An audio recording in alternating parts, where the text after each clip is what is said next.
नमस्ते। Solid facts with Hemant उत्तरी में आप सबका स्वागत। जैसा आप देख रहे हैं हेमंत सर हमारे साथ मौजूद है। बहुत स्वागत सर। सर आज कांग्रेस पार्टी की एक बेहद महत्वपूर्ण बैठक हुई और ये बैठक महत्वपूर्ण मैं इसलिए कह रहा हूं क्योंकि मानसून सत्र की शुरुआत के पहले ये कांग्रेस पार्टी की बैठक है। हालांकि आज एक बैठक भारतीय जनता पार्टी की भी हुई है, बड़ी बैठक कही जा रही है, उसके बारे में मेन स्ट्रीम मीडिया बहुत कुछ बता देगा दिन भर में। लेकिन हम जरा कांग्रेस पार्टी वाली बैठक की बात कर लें। संसदीय दल की बैठक है, पार्लियामेंट्री स्ट्रेटजी की बात हो रही थी और मानसून सत्र को लेकर के तैयारियों के संबंध में बैठक हुई है। बहुत सारी बातचीत जयराम रमेश ने कही है। कुछ चीजों को हम जो है वो दर्शकों को सुनवा भी देते हैं। ये चाहते थे 2024 के चुनाव के समय 400 पार का नारा दिया था, जनता ने उनको ठुकराया, 240 सीटें मिली और अब 2/3 बहुमत की खोज में है। ये जनादेश का अपमान है, संविधान का अपमान है। इसके अलावा कुछ मुद्दे भी थे हमारे ओर से जो हम मुद्दे उठाएंगे। चंदा चोरी, आस्था धोखा, भगवान श्री राम मंदिर को लेकर जो खुलासे हुए हैं, रोज नई नई बातें निकल कर आ रही हैं।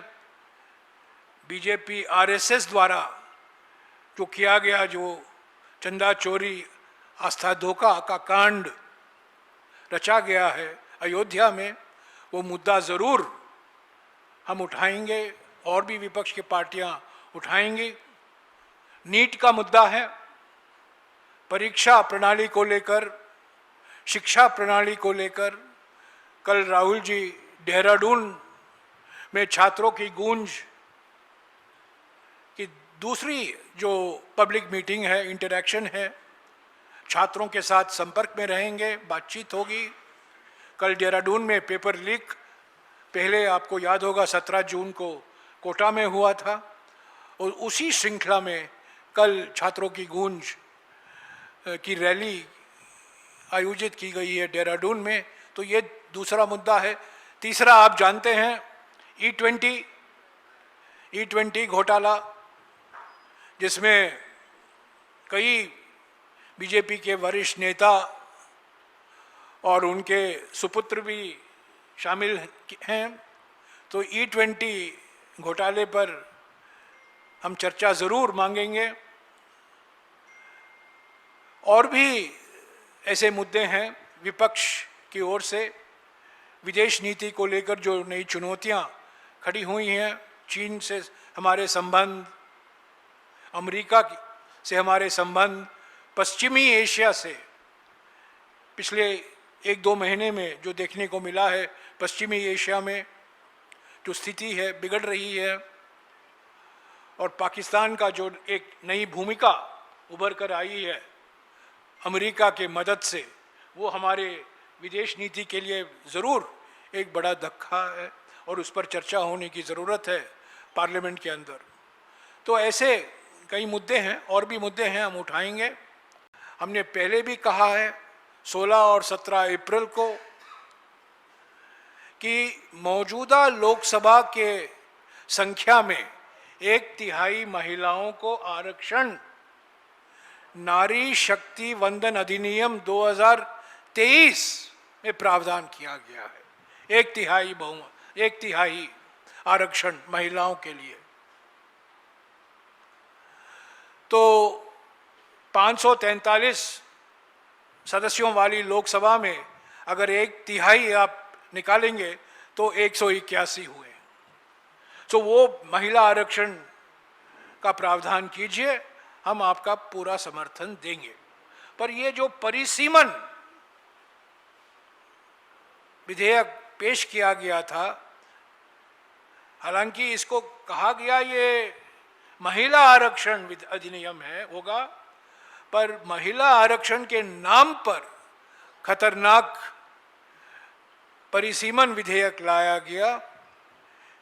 पूरी एकता और एकजुटता से विपक्ष ने इसका विरोध किया। ये बात सही है कि 17 अप्रैल के बाद गृह मंत्री ने 1-2 विपक्ष पार्टियों को तोड़ा है।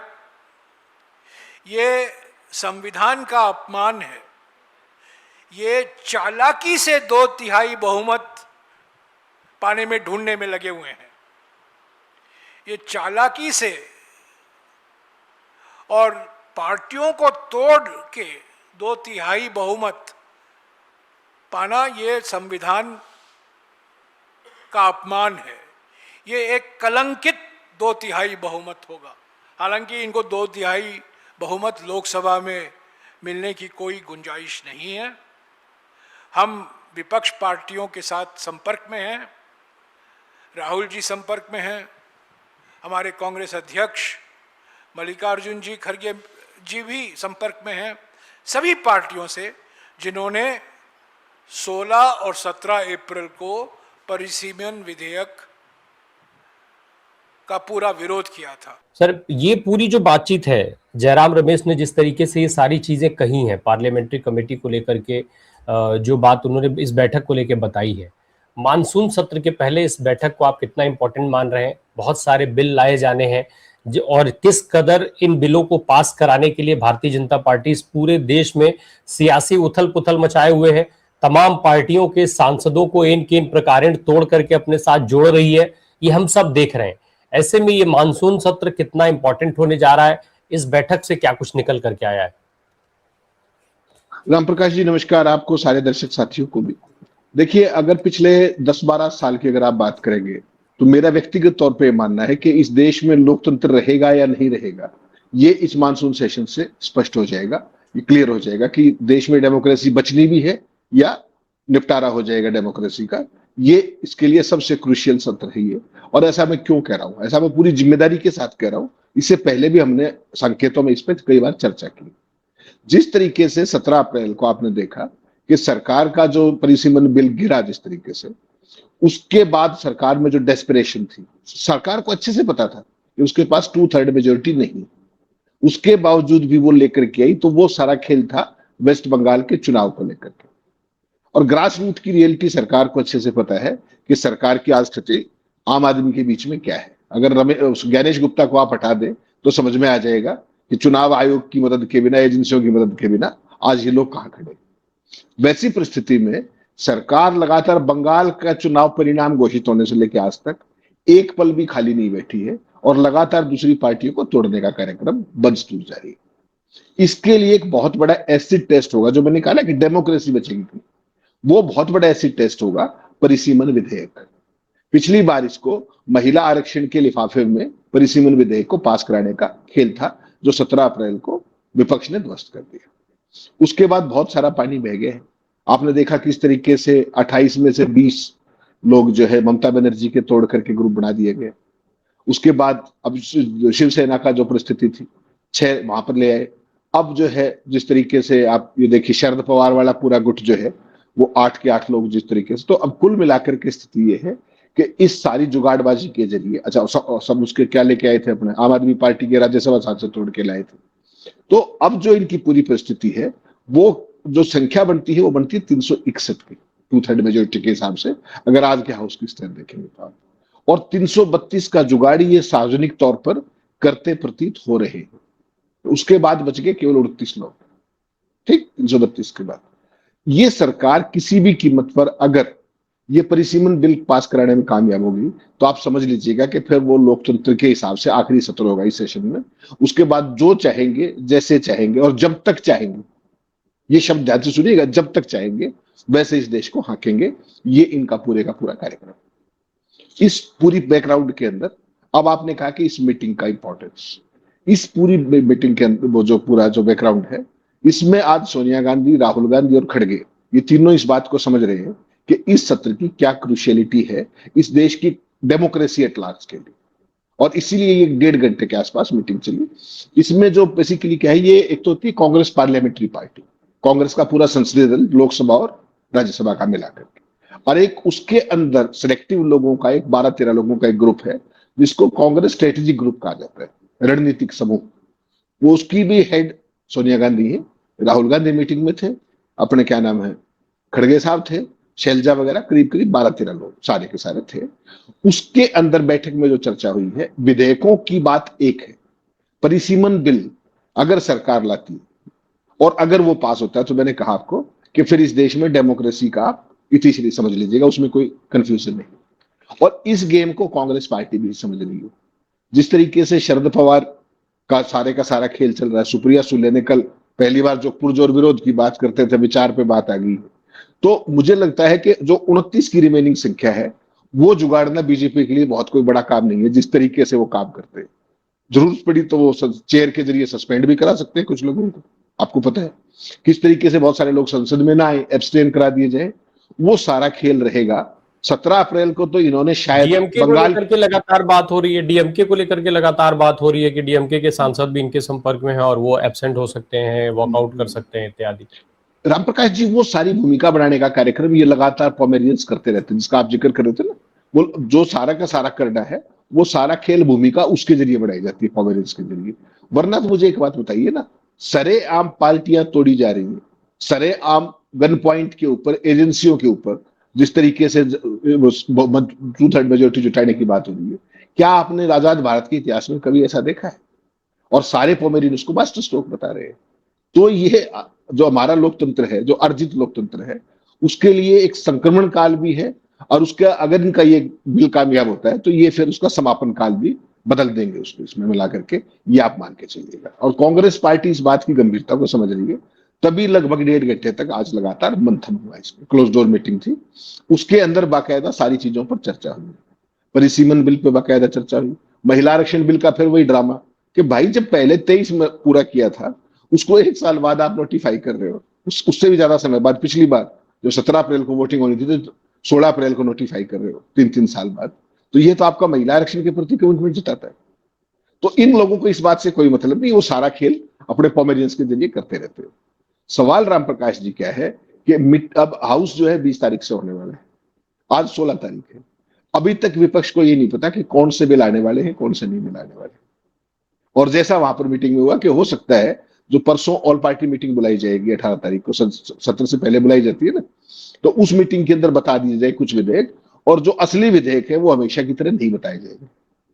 जो असली विधेयक जिनमें खेल होता है वो आखिरी में 2 ही आदमियों को पता होते हैं, नंबर 1 और नंबर 2। उसके हिसाब से होकर ऑल पार्टी मीटिंग भी एक मजाक बन चुकी है। जैसा जयराम रमेश ने इशारा भी किया आज कि ऑल पार्टी मीटिंग में 40 के आसपास लोग होते हैं, 35 बोलते हैं, 4 सुन रहे होते हैं, और कब होना है क्या होना है वो केवल उन 2 को पता है जो उस मीटिंग में नहीं होते। तो इस लोकतंत्र की ये तो गत बढ़ा दी गई। अगर आप संविधान संशोधन बिल, मान लीजिए परिसीमन बिल लाना चाहते हो, 1 नेशन 1 इलेक्शन लाना चाहते हो, तो उसको विपक्षी पार्टियों को पढ़ने का समय तो देंगे। बाकी तो आप जो कर रहे हैं दिख रहा है देश को, वो भी नहीं देंगे और बताएंगे भी नहीं। और लास्ट मोमेंट पे किस स्वरूप में क्या लेकर के आएंगे वो सारे का सारा मजाक बना के रखा हुआ। तो चाहे वो परिसीमन बिल हो, चाहे 1 नेशन 1 इलेक्शन, आपको पता है 1 नेशन 1 इलेक्शन की जेपीसी बनी हुई है और वो 10 अगस्त तक का उसका टाइम है। इसमें भी सारा आपको ध्यान है। विकसित भारत शिक्षा अधिनियम जो था उसका भी कांग्रेस ने विरोध करने का फैसला किया है। जो फॉरेन कंट्रीब्यूशन रेगुलेशन एक्ट है वो भी आ सकता है सत्र में, अभी सारी आशंकाएं हैं, उसका भी कांग्रेस पार्टी विरोध करेगी। फूड सिक्योरिटी एक्ट 2013 का जो है उसमें बदलाव करने की बात है, वो भी उसका कांग्रेस पार्टी विरोध करेगी। तो ब्रॉडली तो ये जहां तक विधेयकों की बात है उस पर तो रहेगा उनका ये स्टैंड। असली मुद्दा क्या है रामप्रकाश जी, नंबर 1 क्या लोकतंत्र बचेगा या नहीं, वो डिपेंड करेगा कि क्या ये गन पॉइंट पर 2/3 मेजोरिटी जुगाड़ करके जिस भी तरीके से, पहले तो पार्टियां तोड़ ली, अब तो एक ही चीज बची है, या तो उनको एब्सटेन करा दो नहीं तो सस्पेंड करा दो। और इस काम में इनको कभी कोई परेशानी रही नहीं। आपको पता है जिस तरीके से कृषि के कानून पास किए थे, 3 काले कानून, हो हा करके हंगामे के बीच में, और वाइस वोट से पास करवा दिए गए थे। तो इस काम के लिए भी ये वो हो चुके हैं। असली बात यह है कि कांग्रेस पार्टी ने इस विधान जो संसद का सत्र है मानसून का, इसमें मोदी, बीजेपी और आरएसएस, इनकी जो सबसे दुखती रग है उस पर अटैक करने का फैसला किया आज की मीटिंग के लिए। जो बड़े मुद्दे जिनके ऊपर राहुल गांधी खड़गे और पूरी पार्टी अटैक करेगी अपने सहयोगियों के साथ, जितने भी बचेंगे तब तक, ये भी मैं साथ में राइडर लगा रहा हूं कि कितने सहयोगी बचेंगे किसी को नहीं पता। जब शरद पवार भी उधर खेल लगे तो आप समझ सकते हैं। तो इस बार सेशन के अंदर जो सबसे बड़ी चीज होने वाली है, राम मंदिर में जो जिस तरीके का चढ़ावा चोरी हुई और आस्था के साथ धोखा किया गया, हिंदू आस्था के साथ धोखा। आपको याद होगा राहुल गांधी एक बार पहले भी कह चुके हैं, और बीजेपी और आरएसएस हिंदुत्व नहीं है और सारे हिंदुओं का ठेका उनके पास नहीं। तो एक बड़ा मुद्दा ये रहेगा, पेपर लीक और शिक्षा व्यवस्था का जो अंदरूनी पतन है उस पर खुलकर बात करने की कोशिश की जाएगी। संवैधानिक संस्थाओं के कैप्चर पर हमला करने की कोशिश की जाएगी। राजनीतिक पार्टियों में जो तोड़फोड़ चल रही है सरेआम मास्टर स्ट्रोक के तौर पर, उस पर चर्चा होगी। जितने भी घोटाले और भ्रष्टाचार के आरोप सरकार के ऊपर है उन पर बात होगी। कमर तोड़ महंगाई पर बात होगी। नकारा विदेश नीति पर बात होगी। अमेरिका के सामने सरेंडर पर बात होगी। तमाम रणनीतिक गलतियों पर बात होगी। E20 का मुद्दा जो इथेनॉल ब्लेंडिंग है उस पर बात होगी, जिस तरीके से वो थोपा गया है। अंडमान निकोबार का जहां का पूरा जो इकोसिस्टम बर्बाद करने की तैयारी है एक उद्योगपति की फिराक में, उस पर बात होगी। बेतहाशा पेड़ों की कटाई पर बात होगी। SC ST और OBC अल्पसंख्यकों के अधिकारों पर जो हमले हो रहे हैं उसको लेकर के हमला किया जाएगा सरकार पर। ये तमाम ऐसे मुद्दे हैं राम प्रकाश जी, जिन पर आगामी सत्र के दौरान कुछ सवाल उठेंगे और सरकार को जवाबदेह ठहराने की कोशिश की जाएगी। ये सारी की सारी ब्रॉड प्लानिंग ये है। उसमें से कितना बोलना दिया जाएगा, नहीं बोलने दिया जाएगा, क्या रहेगा, आपको पता है किस तरीके काउंटर नैरेटिव फजूल में लेकर के आते हैं, तो वो सारी चीज देखनी पड़ेगी। असली मुद्दा ये रहेगा कि क्या राहुल गांधी और कांग्रेस पार्टी को राम मंदिर के चढ़ावा चोरी से लेकर तमाम मंदिरों में जो खेल चल रहा है उस पर बोलने दिया जाएगा, या फिर वो डिक्टाट आ जाएगा बिरला साहब की तरफ से, वो बताएंगे कि किस पे बोलना है और किस पे नहीं बोलना है, जो वो लगातार करते हैं। बिल्कुल, हम कांग्रेस पार्टी के इस बैठक के इनसाइड बात कर रहे हैं, क्या कुछ चल रहा है। लेकिन सर सवाल ये उठता है, कांग्रेस पार्टी तैयारी कर रही है विरोध की। अभी आपने जिक्र किया कितने विपक्ष के लोग तब बचेंगे, लगातार एक एक करके सब टूटते जा रहे हैं। ऐसे में एक बात जो इंडिया गठबंधन के विरोध की थी और अब वो बात कहीं ना कहीं कांग्रेस पार्टी के विरोध तक सीमित होती हुई दिखाई दे रही है। ऐसे में ये विरोध क्या पिछले जो सत्र रहे हैं उसकी तरीके से असरदार धारदार हो पाएगा? राम प्रकाश जी, डिपेंड करेगा एजेंडा क्या आता है। अगर इन्होंने परिसीमन बिल की जिद ठान ली, और मुझे लगता है कि लाएंगे ही, उसका कारण है ना ये पार्टियों में जो तोड़फोड़।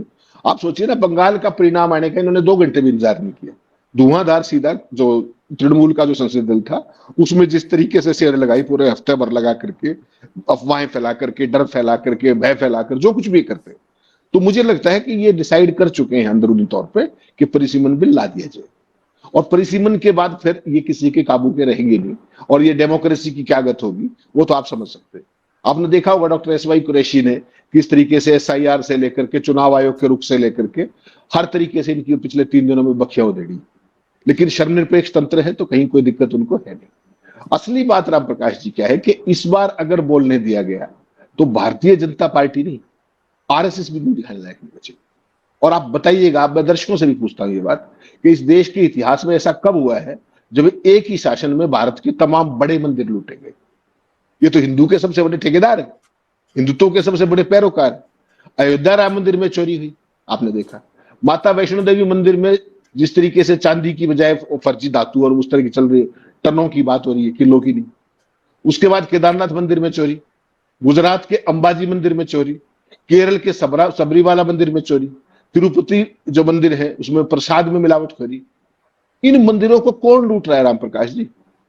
हिंदुओं की रक्षा का दावा करने वाली सरकार में इतने मंदिर कैसे लूटे जा रहे हैं? कौन लूट रहा है भाई? जो बिना बात के, बिना किसी मुद्दे के मुर्दों को कोसने के लिए घंटों भाषण देते हैं, वो मोदी जी सारी लूटों पर चुप क्यों है?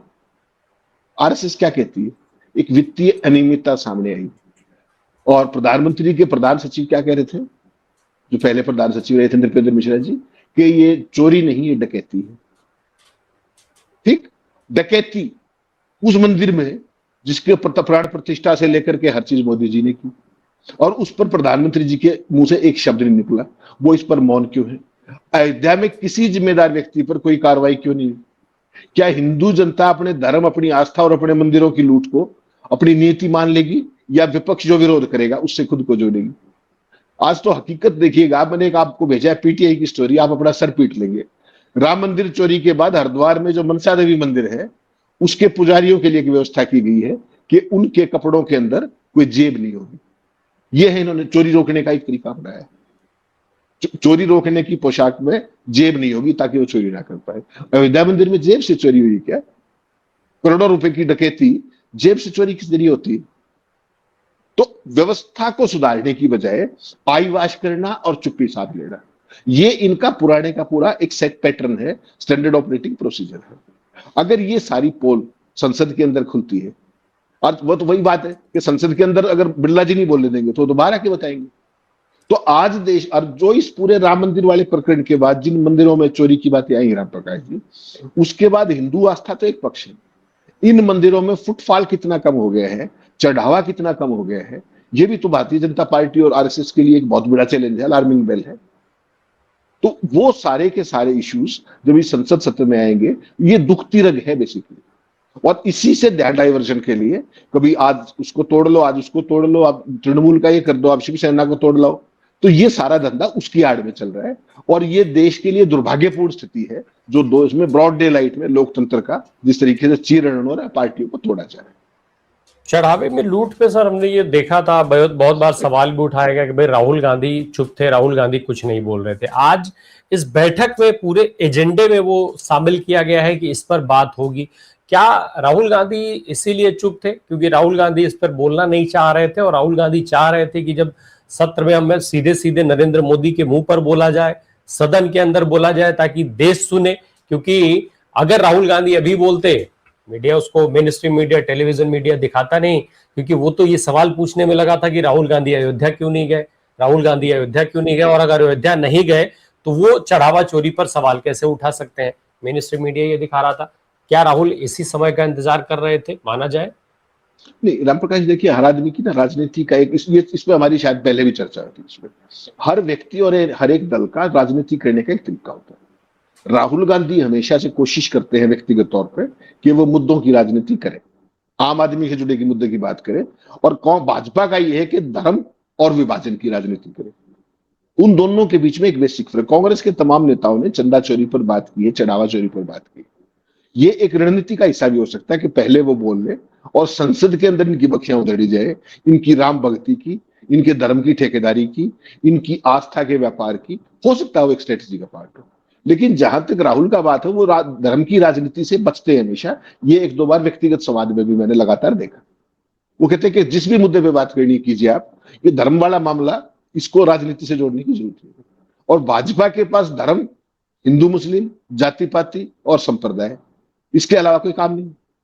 तो अब भारतीय जनता पार्टी अपने ही प्लैंक पे फंस गई है इसमें।